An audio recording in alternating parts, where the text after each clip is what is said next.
Chicos, ¿cómo están? Recuerden las reglas de las asesorías de rescate, que son que tienen que tener la cámara y el micrófono apagados. Las dudas las pueden ir escribiendo en el chat, ¿vale?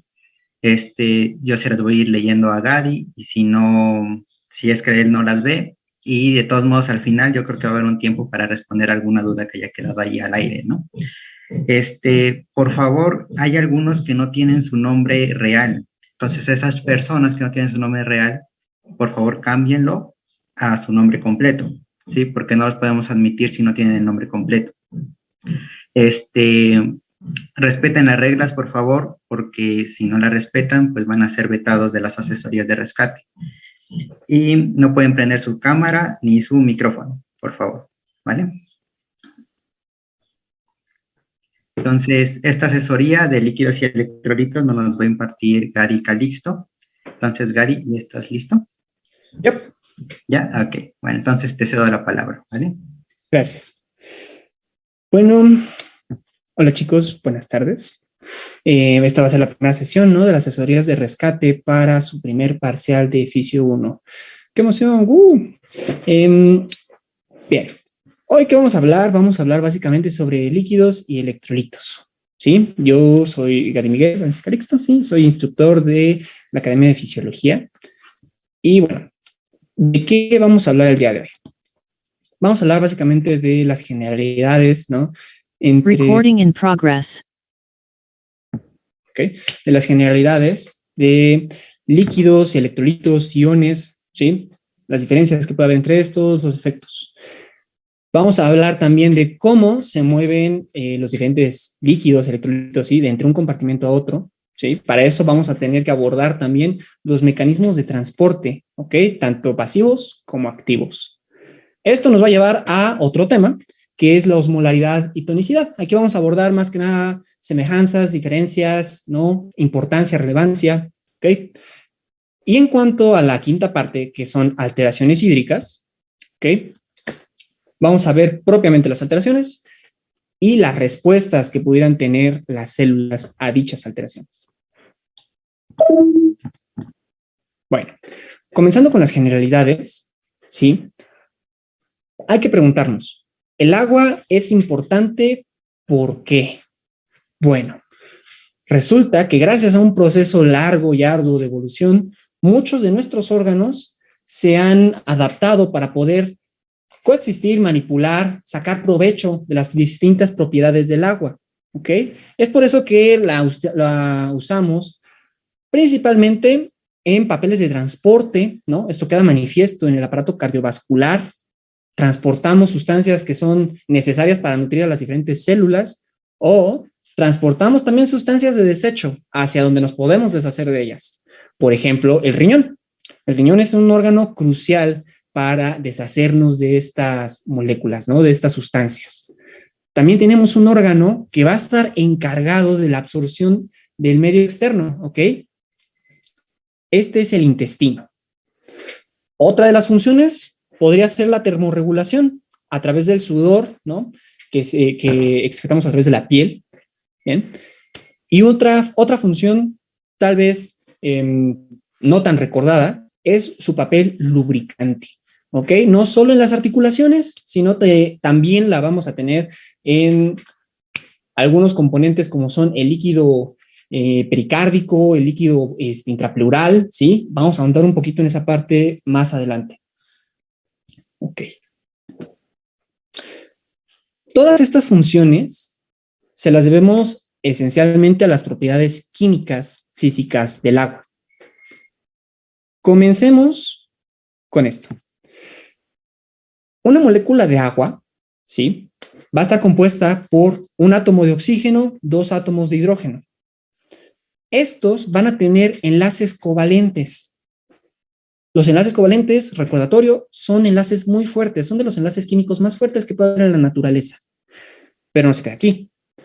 Las moléculas de agua también se pueden asociar entre sí gracias a puentes de hidrógeno.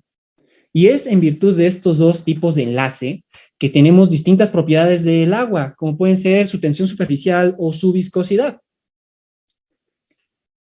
Algo que también habría que resaltar en las propiedades del agua es que tienen una porción que es relativamente más negativa que la otra, ¿ok? Va a tener una porción que tenga una carga negativa y una porción que tenga una carga positiva. Esto le da la propiedad de ser un dipolo. Y es un dipolo tan poderoso, ¿sí?, que esto deriva en su constante dieléctrica, que es elevada. ¿Esto qué nos quiere decir? Lo de la constante dieléctrica, en esencia, es un término que nos hace referencia a la probabilidad, o bueno, la capacidad que tiene el agua de influir en otros campos electromagnéticos. Esto se explota cuando vemos que el agua es un solvente muy interesante y muy poderoso. Esta propiedad la vamos a estar recordando frecuentemente en la plática. ¿Ok? Ahora, todo nuestro cuerpo tiene que estar regulado. Bien, no podemos tener un exceso ni un déficit de nada. Yo los invito a visualizar el rotoplas que esté probablemente arriba de su casa, ¿sí? Y dense cuenta de que este rotoplas va a tener una entrada de agua y una salida, ¿sí? Y para que todo esté equilibrado, necesitamos que la eliminación sea proporcional a los ingresos. Ok, vamos bien. Pero resulta que nuestro cuerpo es un poquito más complejo que eso. No solamente vamos a contar los ingresos de la ingesta, ¿sí?, a través de los alimentos y de los líquidos. Resulta que nuestras células también producen agua, alrededor de 4 a 5 mililitros por kilogramo de peso. ¿Ok? Esto es gracias a las diferentes reacciones metabólicas que ocurren dentro. Ok. Eso es en cuanto a los ingresos. ¿Qué pasa con los egresos? Los vamos a perder de distintas formas, ¿sí? Tenemos algo que se llaman pérdidas insensibles. Estas pérdidas insensibles, traducción, son aquellas de las que no nos damos cuenta, ¿ok? O al menos no tan notoriamente. Ejemplo, el vapor de la respiración. Yo creo que cuando hace frío todos han hecho de juego, ¿no? Como que sacan este vaporcito. Ahí lo pueden ver muy ilustrado. En la piel lo podemos tener estas pérdidas insensibles a través del sudor, ¿ok? Y otra pérdida, que estas sí las podemos cuantificar, es a través de las heces y la orina, ¿ok?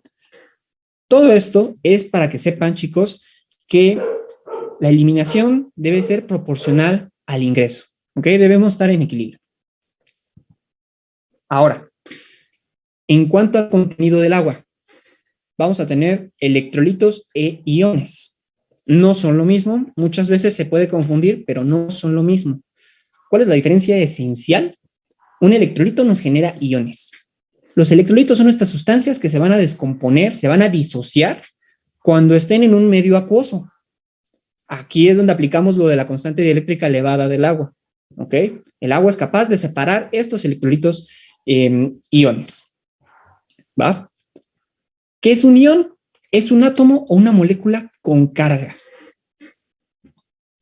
Ahora, tanto iones como agua van a estar finamente regulados dentro de nuestro organismo. Y para ello tenemos dos órganos especiales, ¿ok? El primero es el cerebro y el segundo es el riñón. Entre los dos van a trabajar para mantener nuestra osmolaridad y nuestra composición corporal de agua en estados óptimos. No se presionen por esta parte, la van a ver más a profundidad cuando hablemos de fisiología renal, ¿ok? Ahora, en lo que respecta a compartimentos corporales, resulta que nuestros distintos órganos no tienen la misma composición de agua, no todos tienen la misma cantidad de agua en sí mismos. Ejemplo, los riñones tienen más del 80% de agua, ¿ok? Los pulmones y corazón van a tener aproximadamente un 79%. En cuanto al músculo esquelético, hablamos de un 75%. Todos tienen una cantidad relativamente alta, ¿ok? Pero hay un tejido que destaca por no tener una composición alta. Y hablamos de el tejido adiposo. Este tejido adiposo va a tener una composición del 10%. ¿Cuál es la relevancia de esto? ¿Por qué estoy haciendo tanto hincapié en el tejido adiposo? porque lo podemos regular de forma muy visible, muy notoria, ¿ok? Y relativamente sencilla. ¿Cómo se ve manifestado? Ahorita les explico. Comencemos con el primer ejemplo. Un recién nacido. ¿Ven mi cursor? Sí. Sí se ve, ¿verdad? Sí se ve, sí se ve. Sí. Ok, gracias. Comencemos con un recién nacido. El recién nacido tiene una cantidad mínima, ¿no?, de tejido adiposo. No lo necesita para mantener temperatura, estuvo todo el tiempo dentro de su madre. Entonces, relativamente no tiene tejido adiposo. Su composición corporal de agua va a ser de las más altas, 65 a un 75%. ¿Ok? Este segundo ejemplo es el que nos va a interesar más. Es el ejemplo de los libros: varón caucásico, barbado, noruego, come bien, hace ejercicio, sale a pasar a su perro, no se desvela, ¿no? La vida ideal, la vida bonita. Esta persona de 70 kilogramos va a tener un 60% de composición de agua corporal total. ¿Ok?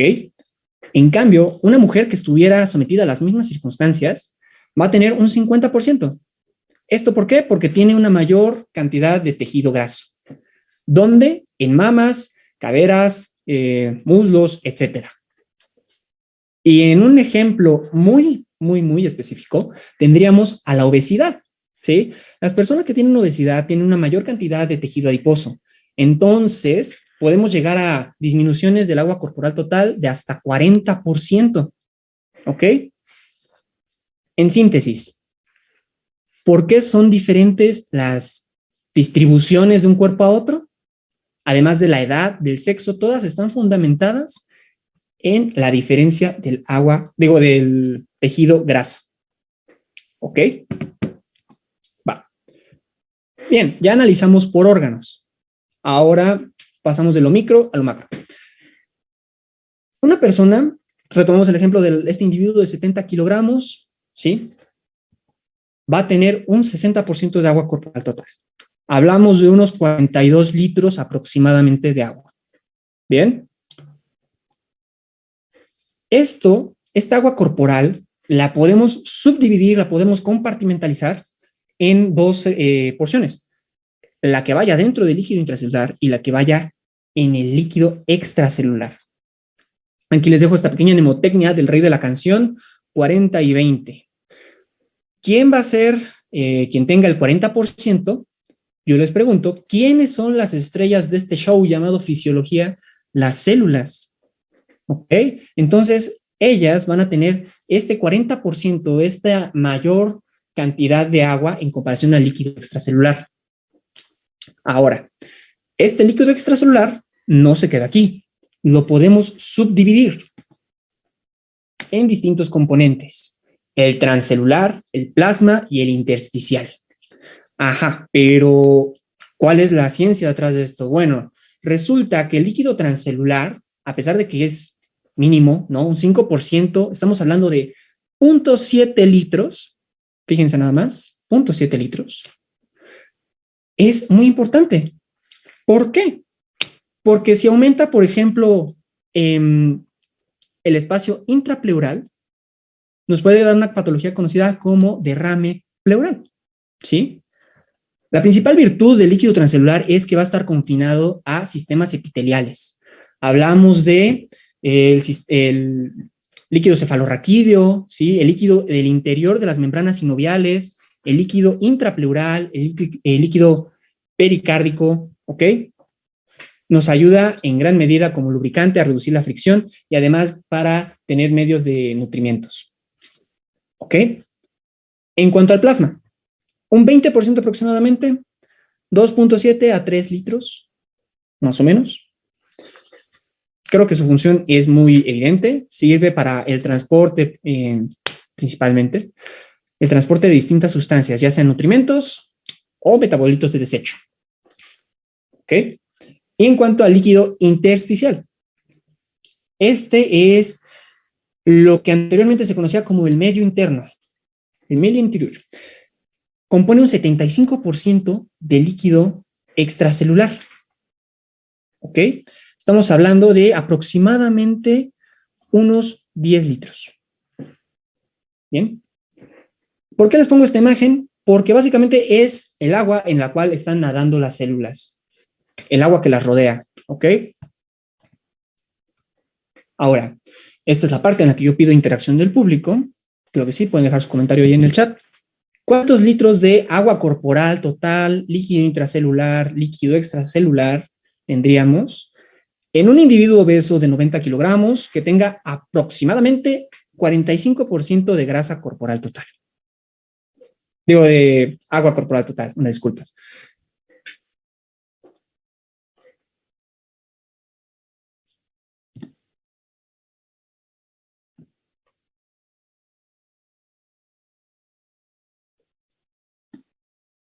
Ok, ya comentaron 40.5. Bien, en cuanto al líquido intracelular.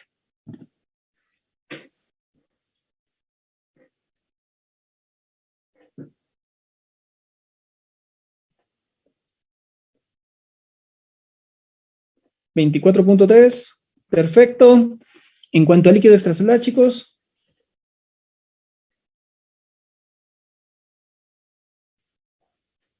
$8.1.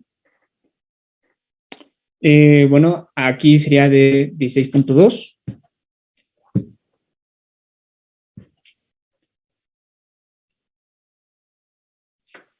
Ok.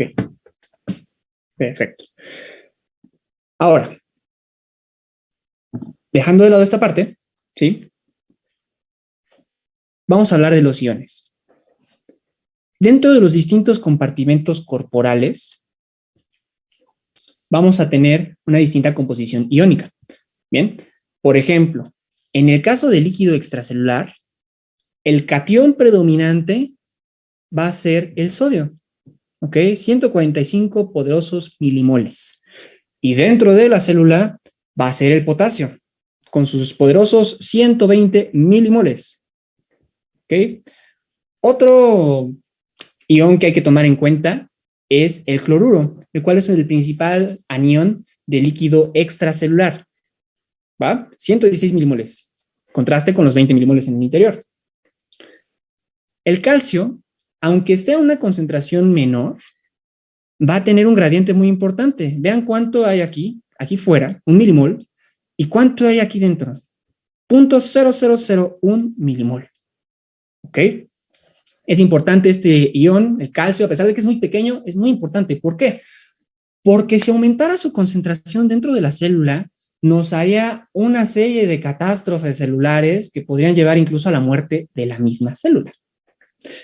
Las proteínas también tienen un papel clave dentro de la regulación del líquido intracelular y el líquido extracelular, ¿ok? Esto es a través de los efectos de Gibbs-Donan. Bien, ahora, pasamos a la parte de los mecanismos de transporte. ¿Por qué les pongo aquí las microvellosidades del intestino? Bueno, porque sin los mecanismos de transporte, las microvellosidades del intestino serían inútiles. La función de estas es absorber principalmente nutrientes, absorber moléculas, ¿sí? Que nos sirvan para la digestión. Y si estos mecanismos llegaran a fallar o sencillamente no tuviéramos tantos de ellos, nuestro paciente podría cruzar a través de una desnutrición severa. Bien. Ahora, les presento, chicos, la membrana celular, chicos. Esta vieja conocida nos va a ayudar bastante, tienen que entenderla. ¿Cómo está compuesta? Partimos del hecho de que está estructurada por una bicapa de fosfolípidos. Estos fosfolípidos van a tener una configuración especial, ¿sí? En la que sus colas van a ser hidrofóbicas, ¿vale? Y sus cabezas de glicerol van a ser hidrofílicas. ¿Cuál es la relevancia de esto? Que va a afectar la permeabilidad de los distintos iones. Ahora vamos a abordar un poquito más eso a detalle. Pero deben saber también que no es exclusivamente de fosfolípidos lo que está compuesta la membrana celular. También vamos a tener proteínas. Recuerden que vamos a tener distintas proteínas, ¿no? Proteínas periféricas, proteínas ancladas por GPI, ¿no? Aquí, por ejemplo, vemos una proteína de superficie, pero la que nos interesa aquí La protagonista es la proteína integral, específicamente aquellas que forman canales o transportadores. Ahorita igual vamos a entrar un poco más de lleno en esto. Antes de hablarles propiamente de la difusión simple, me gustaría que entendieran cómo funciona un gradiente de concentración. Para esto yo les pido visualicen, ¿sí?, el panel que tengan en su memoria, ¿no? El que hayan visto en la escuela, el que hayan visto en su casa, el que hayan visto en algún meme que se le cayó a alguien, ¿no? No los incito a que le avienten nada. Bueno, estos paneles normalmente están llenos de abejas, claro, obvio. ¿Qué pasa? Las abejas dentro van a ejercer un movimiento aleatorio, ¿no? Van a ejercer un movimiento de bamboleo, dirían algunos biólogos, de un lado a otro, se pegan, se avientan, etcétera, etcétera. ¿Sí? Y yo les pregunto, ¿en qué caso sería más probable, ¿no?, que por golpes entre las abejas entre sí, que se estén yendo de un lado para otro, una de las abejas saliera? ¿Cuando tenemos 2 abejas nada más? ¿O cuando tenemos muchas más con la misma cantidad y el mismo tipo de movimientos aleatorios y caóticos? Claro que cuando tenemos más abejas. Lo mismo pasa a través de los iones, ¿ok? Estos iones van a tener una energía cinética propia, van a estar en un movimiento constante, un movimiento de caos, ¿ok? Se van a pegar entre sí, y cuando se peguen entre sí, uno de ellos va a poder botar hacia la membrana celular y la va a poder atravesar. Entonces, a mayor concentración en el medio extracelular, deberían entrar más fácilmente, ¿ok? Ahora, ¿qué hay que rescatar de la difusión simple? Que no gasta energía, es un proceso que no gasta energía. ¿Cómo vemos esto reflejado? Que no gasta ATP. Hablamos de que no gasta ATP. También vamos a tener que no usa proteínas. Es aquí donde les pido que también recuerden que no todas las sustancias son liposolubles. Solo las sustancias que puedan ser liposolubles son las que van a atravesar la membrana celular. ¿Ok? Ejemplos de estas sustancias liposolubles, los gases, como cuál, oxígeno, dióxido de carbono. Bien. Sin embargo, no son las únicas condiciones, los únicos factores que pudieran alterar este proceso. Tenemos la ecuación de Fick. ¿Qué nos dice la ecuación de Fick? Nos dice que el flujo, representado por la letra J, va a ser proporcional a la permeabilidad de la membrana, ¿ok?, a el área de la membrana y al gradiente de concentración. El gradiente de concentración es lo que acabamos de explicar, ¿ok? ¿De qué nos habla la permeabilidad? La permeabilidad nos habla de este coeficiente de partición, de este coeficiente de difusión y del grosor de la membrana. ¿A qué nos referimos con coeficiente de difusión? Básicamente, a la facilidad con la que un ion va a estar disperso, ¿no?, en una solución. ¿Ok? ¿Cuál es la diferencia con el coeficiente de partición? Que va a ser igual la facilidad con la que va a estar disperso un ion, pero en una solución que tenga 2 fases, una lipídica y una acuosa. Bien, esto es para simular la membrana celular, ¿ok? En cuanto al grosor de la membrana, tenemos que este va a ser inversamente proporcional al flujo de los iones. ¿Por qué? Porque les va a costar más trabajo atravesar la membrana a final de cuentas. En cuanto al área, yo les pido aquí igual un ejercicio de imaginación. Yo creo que han de haber visto alguna vez estos metros, ¿no?, específicamente los de la Ciudad de México, aunque sea en videos, y han visto las multitudes que tratan de entrar a estos metros antes incluso de que abran las puertas.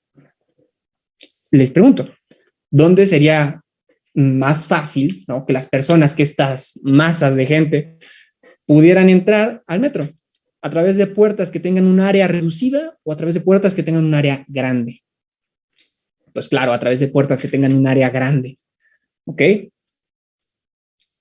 Ahora, en cuanto a difusión facilitada, ¿cuáles son los conceptos que mantenemos?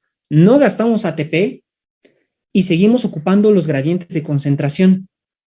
Aquí la diferencia es que vamos a hablar de iones que no sean liposolubles, que no puedan pasar por sí solos a través de la membrana. Va a haber una proteína que le diga, no puedes pasar, no te preocupes, cuate, yo te ayudo y triunfamos juntos, ¿no? Entonces, estas proteínas van a brindarnos diferentes propiedades para el tráfico de sustancias. Entre ellas es que aumenta la velocidad a la cual se están transportando. Y esto es traducido en que las proteínas, al estar hechas específicamente para pasar estas sustancias, pues se dedican enteramente a ello. Entonces, va a ser una velocidad acelerada en comparación a la difusión simple. Ok, también nos van a brindar una segunda propiedad que es la especificidad. Bien, es por esto que los canales de sodio se llaman canales de sodio, ¿no?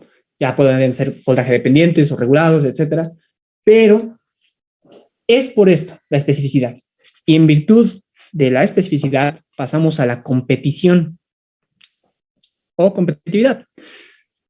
Esto, ¿cómo lo veríamos reflejado? Básicamente en un canal de calcio voltaje dependiente, ¿no? Imagínense un canal de calcio voltaje dependiente. Y va a dejar pasar al calcio gracias a que tenga dos cargas positivas. Bien, pero ¿qué otros átomos tienen dos cargas positivas? El magnesio es uno de ellos.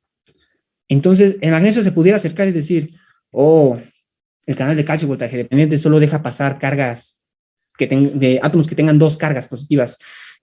Yo me puedo pegar, yo puedo pasar. Entonces, el magnesio va y se cuela al canal de calcio voltaje dependiente. ¿No? ¿Cuál es el efecto? El calcio ya no puede pasar, está ocupado por el magnesio. Bien, dentro de estas proteínas también vamos a tener diferentes tipos de pasajes. Bien, el primero de ellos son las proteínas tipo poro o porinas. El principal exponente va a ser la aquaporina. Agua, poro, bueno, porina, poro. Esta aquaporina nos va a permitir el transporte del agua, ¿sí?, a través de la membrana celular sin ningún problema. Va a estar todo el tiempo abierta. Es el OXO de la membrana celular, abierta 24/7. Va que va. Ahora, los canales. Los canales van a estar regulados su apertura y su cierre por distintos mecanismos. Va a haber canales que sean voltaje dependientes, respondan a estímulos eléctricos. Va a haber canales que sean mecanosensibles, que respondan a la distensibilidad de la membrana celular, y va a haber otros que respondan cuando se unen a ligandos intracelulares o extracelulares. ¿Ok? Uno de los principales ejemplos, el canal de sodio voltaje dependiente. En cuanto a los transportadores, tienen una configuración especial. ¿Por qué? Si se dan cuenta, en todos los demás hay una comunicación neta entre el líquido extracelular y el líquido intracelular, ¿ok? Cuando esté abierto, también va a tener una comunicación. Pero esto no pasa con el transportador.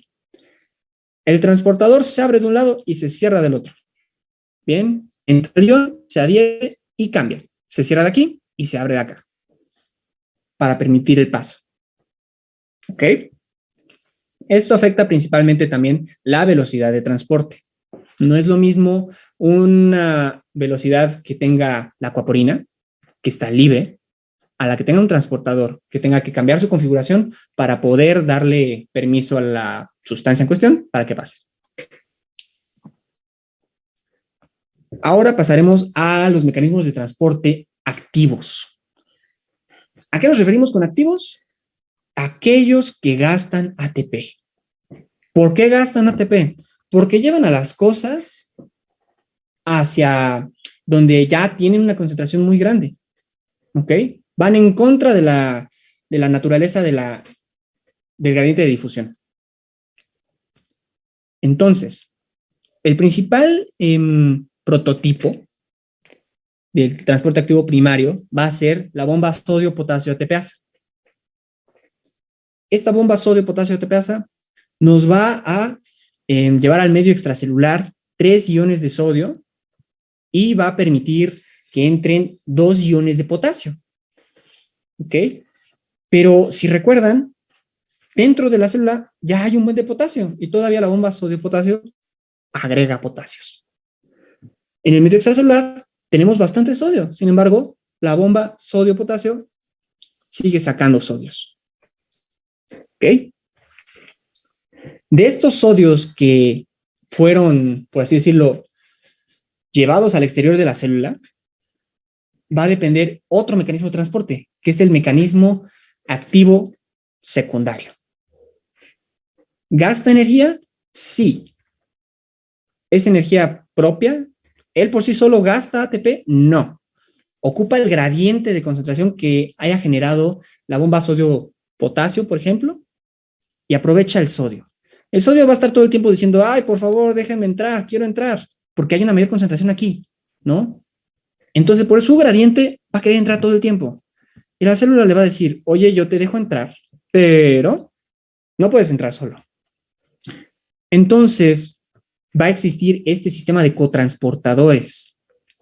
En este caso, en este ejemplo, tenemos al cotransportador sodio, potasio, cloro. Van a entrar estos dos en contra, el potasio en contra de su gradiente de concentración, ¿sí? Pero gracias al gradiente del sodio. Y puede suceder una situación inversa. Dentro podemos tener muchísimo potasio. Hay mucho potasio. Y el potasio, a su vez, por su gradiente de concentración, va a estar todo el tiempo de quiero salir, por favor, déjenme salir. Y la célula le va a decir la misma premisa. Te puedes salir, pero tienes que irte acompañado. Entonces, va a permitir el paso de, por ejemplo, el cloruro. Entonces, ambos van a ser llevados al exterior. En estos dos ejemplos, los iones son transportados en el mismo sentido, ¿ok? A estos se les va a llamar cotransportadores o simportadores. Bien. Y existe el caso contrario, en el que los iones se muevan en direcciones opuestas, se intercambian de lugar. Se intercambian de lugar. Hablaremos entonces de intercambiadores como el sodio-calcio. Este intercambiador es muy importante porque toma papel en la relajación del músculo esquelético. Nos ayuda a sacar el calcio del líquido intracelular cuando ya haya terminado la contracción, claro. En el caso de estos que van a ser en sentidos contrarios, les denominaremos antiportadores o contratransportadores. Un nombre también que podrán escuchar es el de intercambiador. De aquí que es importante que rescatemos que ocupan el gradiente en su mayoría del sodio. ¿Ok? El sodio sí se va a favor de su gradiente de concentración. Pero es gracias a este que podemos mover a otros iones en contra de su gradiente de concentración. En síntesis, podemos jugar una especie de adivina quién con los respectivos mecanismos de transporte. ¿Tu mecanismo de transporte gasta energía? Sí, bueno, hablaremos de un transporte activo. ¿Tu mecanismo de transporte no gasta energía? Bueno, creo que hablamos de un mecanismo pasivo. ¿Este mecanismo pasivo usa proteínas? Si las usa, hablaremos de difusión facilitada. Pero si no las usa, todo llevará a la difusión simple. En el caso del transporte activo, ¿qué preguntas tendremos que hacer? En cuanto al gradiente, ¿tu transporte genera un gradiente de alguna sustancia? Sí. Si sí lo genera, estaremos hablando de un transporte activo primario. Pero si no lo genera, al contrario, lo ocupa, se vale de ese gradiente, hablaremos de un mecanismo secundario. Este mecanismo secundario, a su vez, lo podemos subdividir en el simporte y antiporte, según la dirección de los iones que estén en movimiento.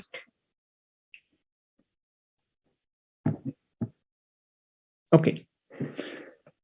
Hasta ahorita vamos bien, chicos.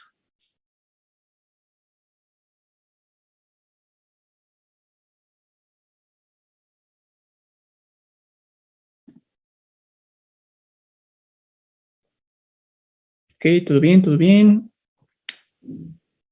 Ok, va que va. ¿Por qué les pongo aquí esta imagen, ¿no? De un vaso sanguíneo? Porque cuando hablemos de osmolaridad y tonicidad, vamos a estar hablando constantemente de la relación que pudieran tener con nuestros compartimentos corporales, específicamente el líquido, digo específicamente el líquido intravascular, que es al cual podríamos tener más fácil acceso y el cual pues nos ayudaría a medir correctamente. Ahora, para esto tendremos que valernos de ciertas unidades de medida. Comenzaremos con la primera, los moles. Aquí, chicos, vamos a retomar ese concepto tedioso que yo creo que a muchos no tomaron en serio en la preparatoria. Dijimos, no, pues yo creo que no nos va a servir. Bueno, resulta que sí sirve. Jeje. ¿Por qué? Porque vamos a hablar del número de Avogadro. Este número de Avogadro, ¿qué nos dice? Trata de, básicamente, unificar el número de moléculas de distintas sustancias. Vamos a estar hablando de 6 por 10 a la 23 moléculas. ¿Ok? Entonces, para que quede el ejemplo más claro, ¿sí? Pongamos del lado izquierdo 6 por 10 a la 23 pollos. Del lado derecho, 6 por 10 a la 23 puerquitos, puercos, marranos, chanchos, jamoncitos, como quieran decirles. En esencia, de ambos lados tenemos el mismo número de animales. Pero no por eso vamos a decir que un puerco pesa lo mismo que un pollo, ¿no? El número de moles es específicamente la relación, ¿sí? Entre, digamos, su peso atómico, su masa atómica de alguna molécula, de una sustancia, y los gramos. Bien. Quédense con que son el mismo número de moléculas. Desde ahí partimos. Ahora, esto nos habla de los solutos. Pero ¿qué pasaría si habláramos de solutos que tengan carga? Bueno, no podremos estar hablando ya de moles, estaremos hablando de equivalentes. Básicamente, ¿qué vamos a hacer?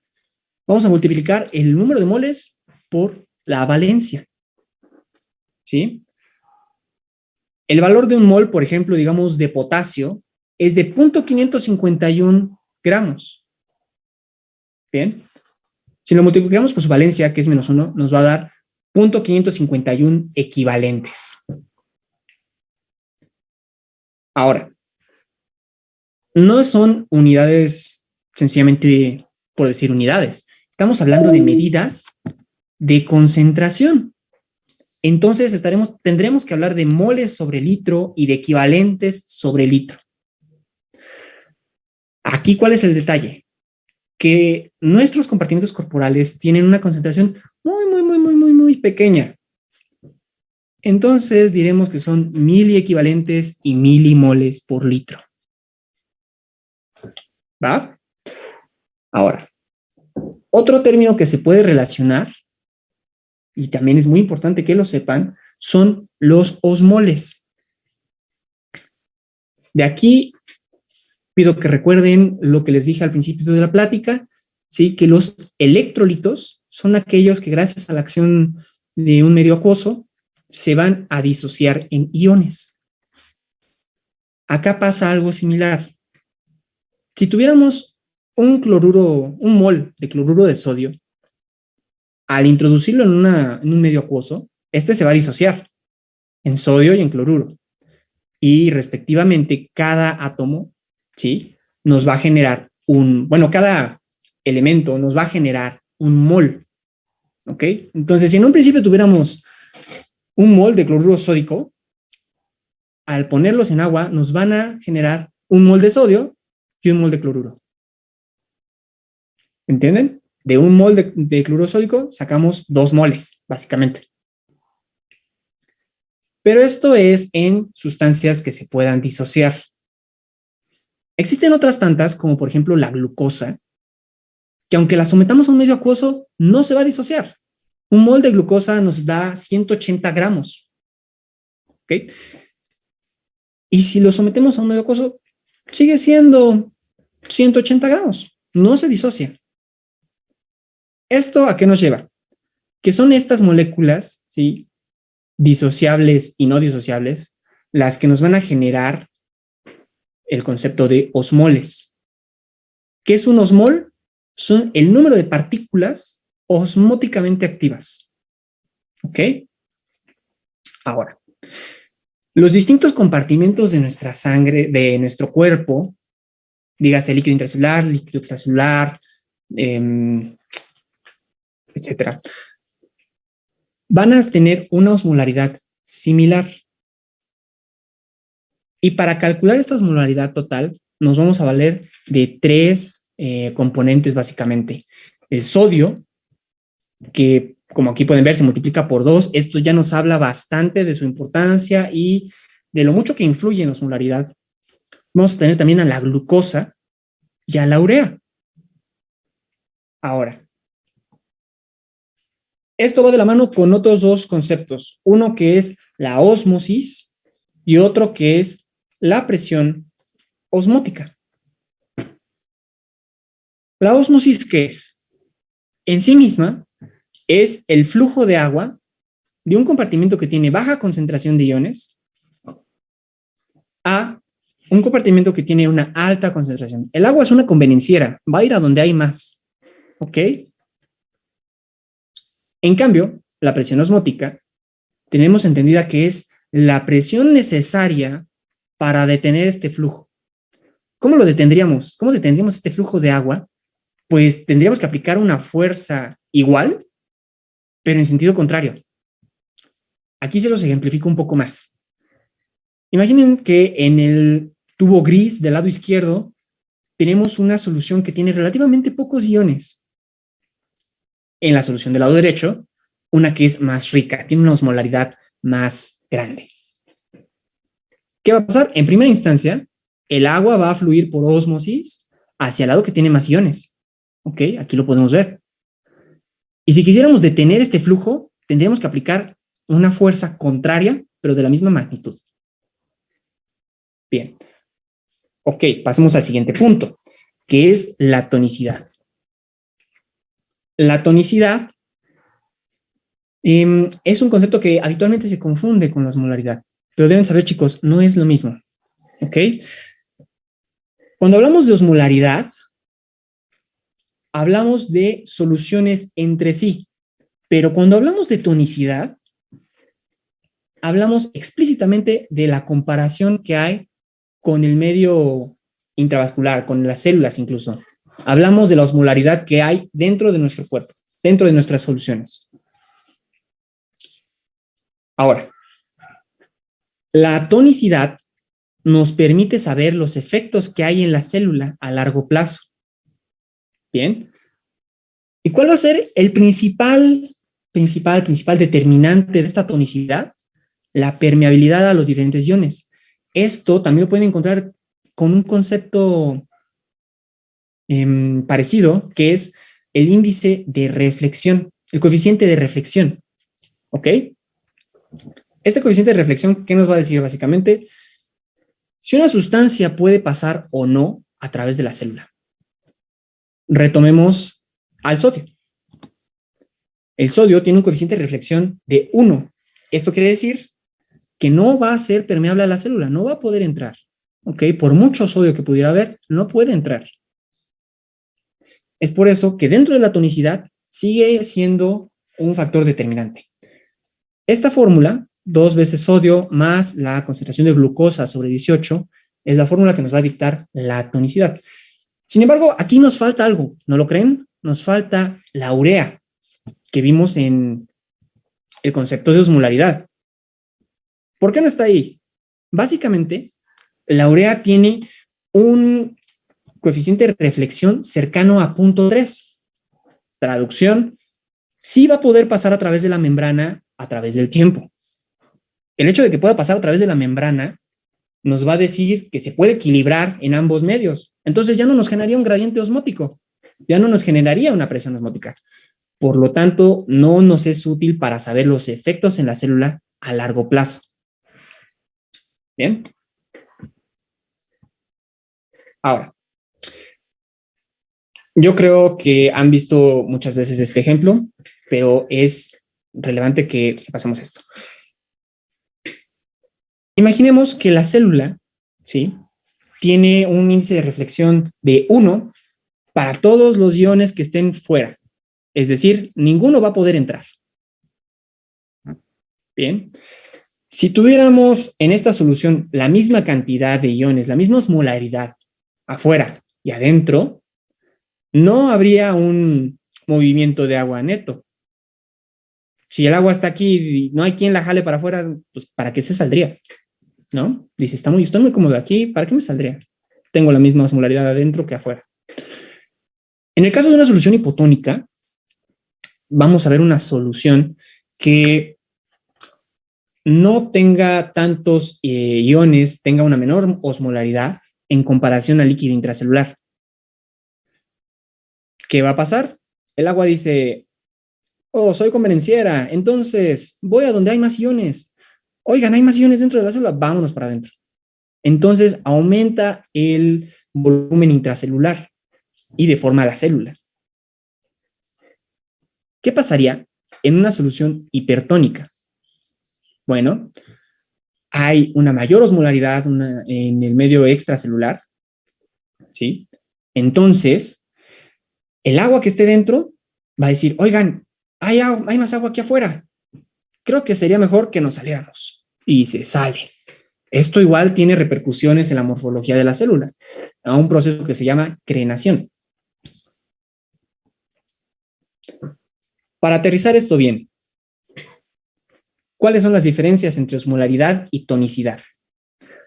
Cuando hablemos de osmolaridad, vamos a hablar principalmente de la concentración de estos iones. Ese va a ser el factor determinante de la osmolaridad, la concentración. Por otro lado, la tonicidad va a depender del coeficiente de reflexión. También de la concentración, pero principalmente del coeficiente de reflexión. De nada podría servirnos, ¿no?, para el paso de los iones, que existieran muchos, pero que no puedan entrar. Esta relación es básicamente para que entiendan los efectos en el agua dentro de la célula y fuera de la célula. Bien. Ahora, pasemos a la parte de las alteraciones hídricas. ¿Por qué les pongo a una persona haciendo ejercicio? Ahorita lo van a ver. Iniciamos con algo normal, ¿no? Osmolaridad de 285 a 295 miliosmoles por kilogramo. ¿Ok?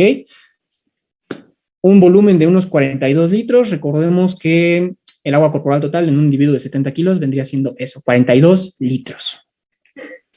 Esta agua la vamos a encontrar dividida en líquido intracelular, líquido extracelular. Bien. Podríamos expandir, ¿sí?, nuestros líquidos corporales a través de la adición de distintas soluciones que tengan una distinta tonicidad. Si añadiéramos una solución isotónica, ¿ok?, dígase solución salina al 0.9%, ¿qué tendríamos? Bueno, ampliaríamos el líquido extracelular, incrementaríamos el volumen del líquido extracelular, pero no modificaríamos la osmolaridad. Entonces, como no modificamos la osmolaridad, el líquido intracelular dice, pues todo sigue igual allá afuera, yo sigo igual aquí adentro, no tengo por qué moverme, estoy muy cómodo aquí. Va. Si añadiéramos de forma hipotónica, ¿no? Ejemplo de ello, yo supongo, esperaría que en sus distintos laboratorios de la secundaria, de la preparatoria, les hayan dicho, no se beban el agua destilada. Bueno, y si no se los dijeron, yo se los recomiendo. ¿Por qué? Porque esta agua destilada básicamente no tiene iones, no tiene una osmolaridad que pueda tener una osmolaridad mayor a la del plasma o siquiera igual. Decimos que es una solución hipotónica, ¿va? Entonces, esta agua destilada, si a alguno se le ocurriera darle un sorbito, ¿ok?, ¿qué pasaría? Para empezar, pues aumentaríamos el líquido extracelular. Bien. Pero como tiene una menor osmolaridad, el líquido extracelular va a decir, oigan, hay más solutos dentro, creo que deberíamos irnos para allá. Ok, vámonos. Y expande el líquido intracelular. Pero debido a que tiene que haber un equilibrio osmótico, los dos disminuyen su tonicidad. ¿Bien? Ahora, en el caso de una adición hipertónica, yo creo que todos aquellos que hayan ido a la playa alguna vez, ¿no? Y se hayan metido a nadar, se han de haber dado cuenta de que el agua sabe muy salada, ¿no? ¿Qué pasaría con estas personas que, accidente o intencional, le dieron un sorbo al agua de mar? Bueno, pues para empezar, el líquido que entra va a tener una mayor osmolaridad. ¿Va? Entonces, como tiene una mayor osmolaridad el líquido extracelular, el líquido que está dentro de la célula va a decir, oigan, hay más solutos acá afuera, vámonos para allá. Y expande el líquido extracelular, pero a coste del líquido intracelular. Hay una pérdida de líquido intracelular. ¿Ok? Ahora, no solo podemos expandirlo, también podemos contraerlo. En el caso de una pérdida isotónica, yo les propongo el ejemplo de una hemorragia. En una hemorragia perdemos esencialmente una solución que tiene la misma tonicidad que el resto del líquido extracelular. ¿Ok? Estamos teniendo una depresión de volumen, pero como no hay alteraciones en la osmolaridad, nada cambia dentro del líquido intracelular. El líquido intracelular dice, ok, te estás perdiendo, sí, qué padre, pero no estás moviendo nada de la osmolaridad, de la tonicidad, entonces pues yo no tengo por qué moverme. ¿Qué pasaría en una persona que suda mucho? Tip, el sudor es hipotónico, es más agua que iones. Entonces, si perdemos mucha agua, pero casi nada de iones, ¿qué pasa? Dentro de nuestro organismo nos concentramos, ¿ok? Aumenta la concentración de iones en nuestro líquido extracelular. ¿Esto qué significa? Aumento de la osmolaridad. Si aumentamos la osmolaridad dentro del líquido extracelular, el líquido intracelular va a decir, oigan, hay más iones allá, vámonos para allá. Y también hay una contracción del líquido intracelular. Y para establecer un equilibrio, ambos van a tener una concentración, una osmolaridad superior. ¿Qué pasaría en el caso de una pérdida hipertónica? Aquí vamos a poner el ejemplo de un síndrome en el que se secreta de forma inadecuada y descontrolada una hormona que es la hormona antidiurética.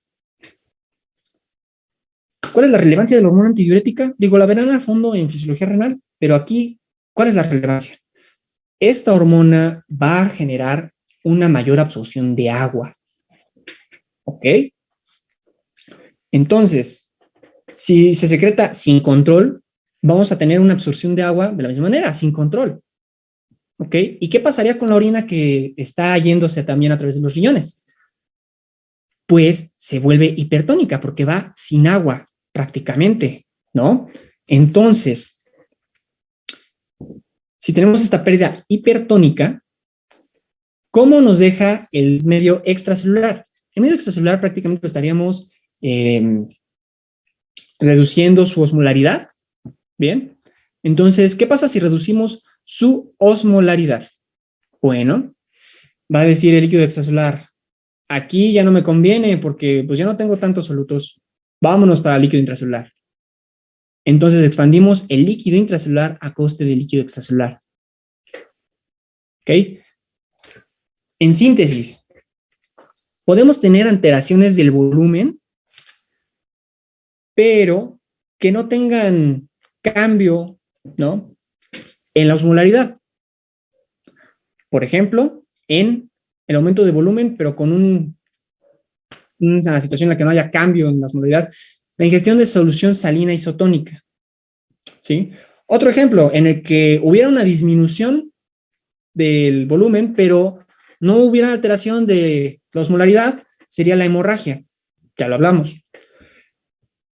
Si hubiera una disminución del volumen, pero también un aumento de la osmolaridad, podríamos hablar de la deshidratación. ¿Ok? Pueden tomarle screenshot a esta tablita. Creo que les va a ser muy útil. Ahora, pasemos a la siguiente parte. La célula no se va a quedar de brazos cruzados y decir, ah, qué padre, se está yendo toda el agua, se nos está fugando. Ah, no, sí, está bien, está bien. No, no, no, no, no. La célula está adaptada para sobrevivir. Entonces va a ser lo necesario para mantener o deshacerse de esta carga osmótica. Bueno, comencemos con la primera respuesta, que va a ser la respuesta a la contracción del volumen. Es decir, si la célula estuviera en un medio hipotónico.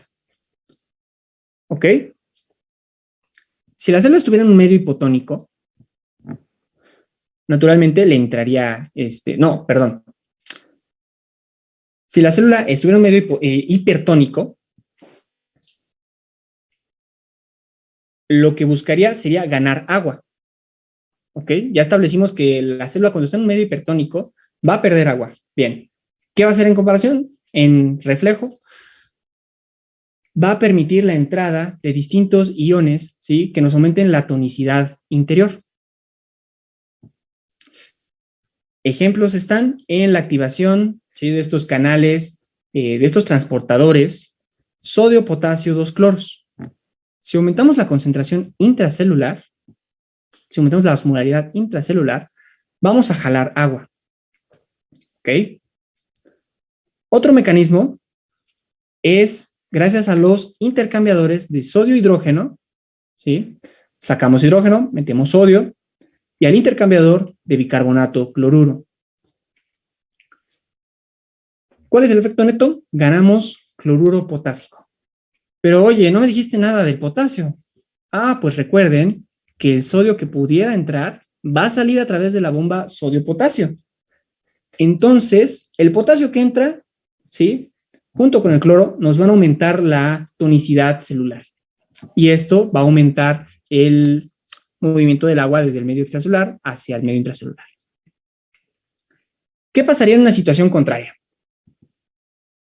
Bueno, vamos a buscar deshacernos, ¿no? De estos electrolitos para que nos generen una pérdida de agua.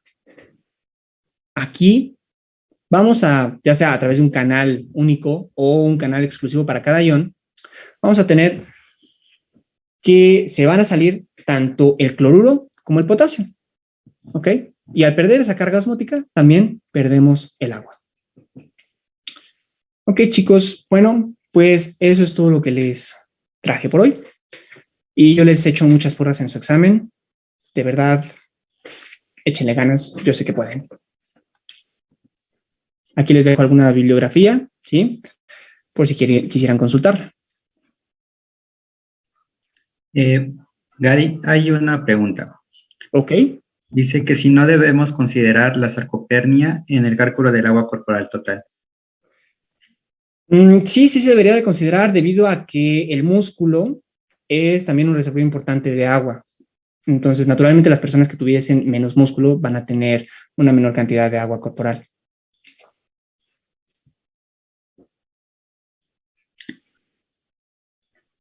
Chicos, no sé si alguien más tiene alguna duda, alguna pregunta. La pueden colocar en el chat. Ahorita se las leemos.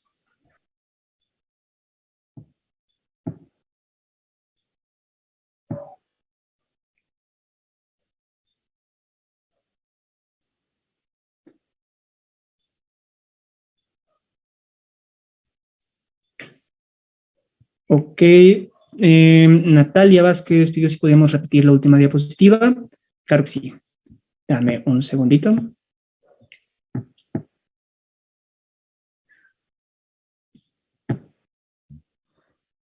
Y también la definición de tonicidad. Bueno, la diferencia de osmolaridad y tonicidad. Ah, ok, sí, claro, Por vamos favor. para allá.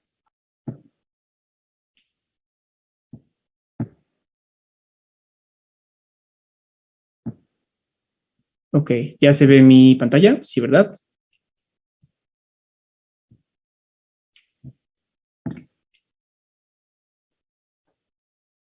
¿Sí? Sí, Gali, ya se ve, ya se ve, ya se ve.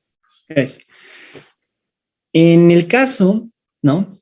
De que sometiéramos a la célula, ¿sí? A un medio hipotónico, ¿qué haría el medio hipotónico? Lo que va a hacer es aumentar el agua intracelular, ¿sí? Ahora, ¿cómo respondería la célula a eso?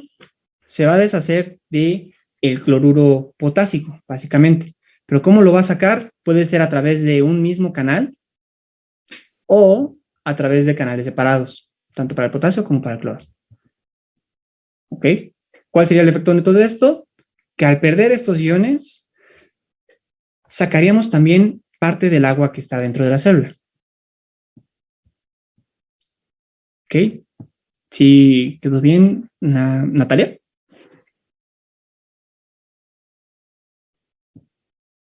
Ok, va que va. Y nos vamos a la parte de ósmosis y tonicidad.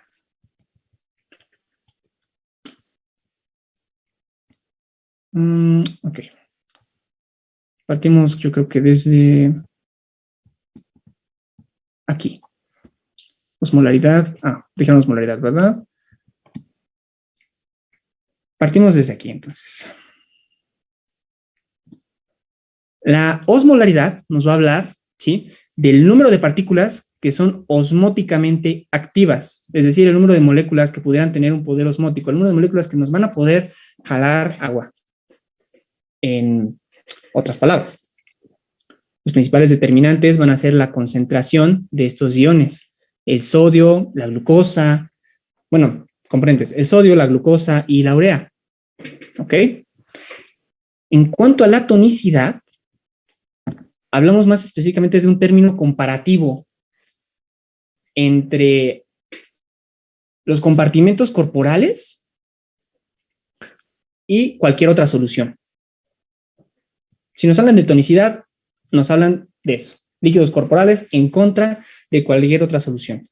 ¿Sí? No son lo mismo. La osmolaridad va a estar dada principalmente por la concentración de los iones.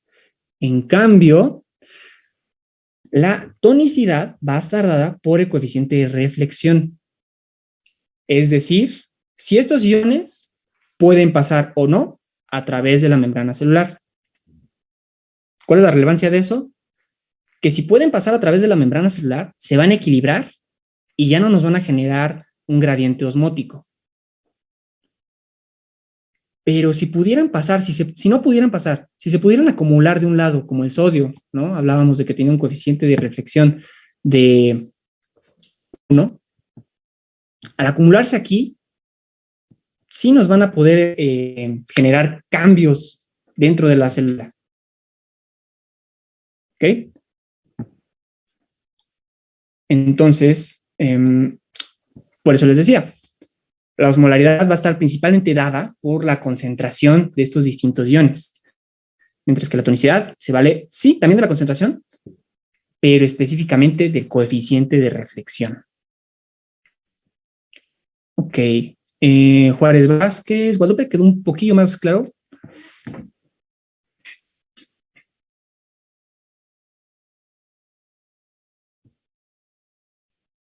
Ok, pregunta Jessica Arispe. ¿Cómo obtenemos el coeficiente de reflexión y cómo sabemos qué valor asignarle a cierto ion o molécula? Estos son valores que han sido calculados a través de forma experimentales. Ya son, no los pueden calcular ustedes, vienen siendo constantes, por así decirlo. Bien, y por ejemplo, les decía, la urea va a tener un coeficiente de reflexión de 0.3, mientras que el sodio va a tener un coeficiente de 1. ¿Ok?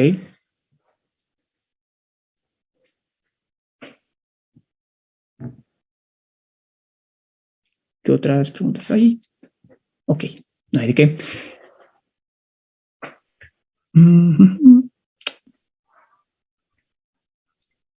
Creo que han sido todas hasta ahorita. Entre más alto el Pregunta. coeficiente, menos Ajá. permeable. Exacto. Básicamente es un valor que va de ir de 0 a 1. ¿Ok? Entonces, pues el sodio tiene uno de los más altos. La tabla de alteraciones, voy para allá.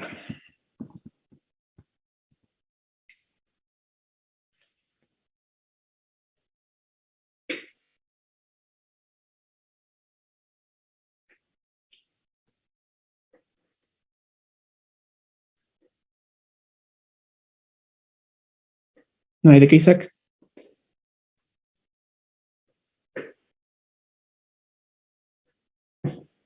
Y nos preguntan si la grabación se subirá a algún lado.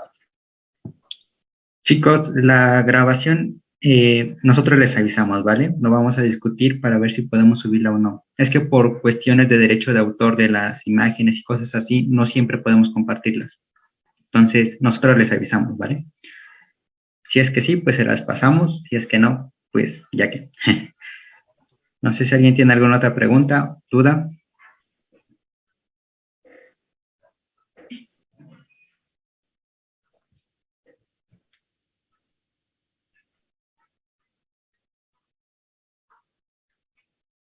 Ok, creo que ya no hay nada, ¿vale? Entonces, Gadi, muchas gracias por tu exposición, bueno, por tu asesoría.